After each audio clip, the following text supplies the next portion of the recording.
Cette exposition à la galerie Alexis Penchef à Marseille est consacrée aux œuvres sur papier de Dora Maar. Des travaux, pour la plupart exploratoires, réalisés au cours d'une période de réclusion volontaire qui aura duré plus de 40 ans après sa séparation avec Picasso. Dora Maar a en effet longtemps peint en recluse et peu à peu n'a plus admis personne chez elle, encore moins dans son atelier. C'est donc une voie très solitaire qu'elle a suivie, presque ascétique.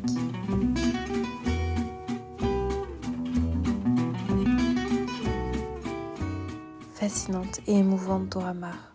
Nous avons souhaité en apprendre davantage sur elle que ce que sa légende laissait entendre. Chercher à voir au-delà de ses visages les plus connus, celui de la muse photographiée et peinte, celui de la femme abandonnée.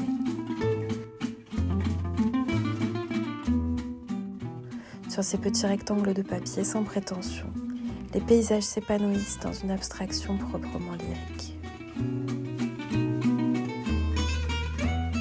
De ses travaux postérieurs à sa rupture avec Picasso, postérieurs à son internement, s'échappe une sublime poésie, une communion avec la nature, une abstraction à la fois méditative et intensément vécue.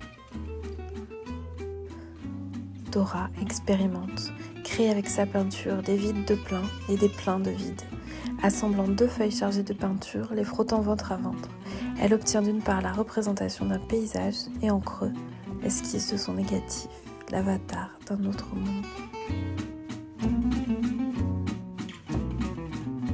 Il n'est sans doute pas un hasard que l'ensemble que nous présentons dans cette exposition a été acquis par une femme et conservé intact plus de 20 ans en haut d'une armoire.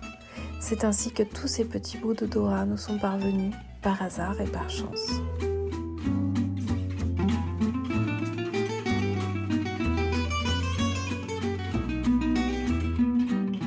Récemment, des expositions importantes organisées au Centre Pompidou puis à la Tate Moderne de Londres lui ont rendu hommage, remettant notamment en lumière la place de son travail de photographe dans le mouvement surréaliste.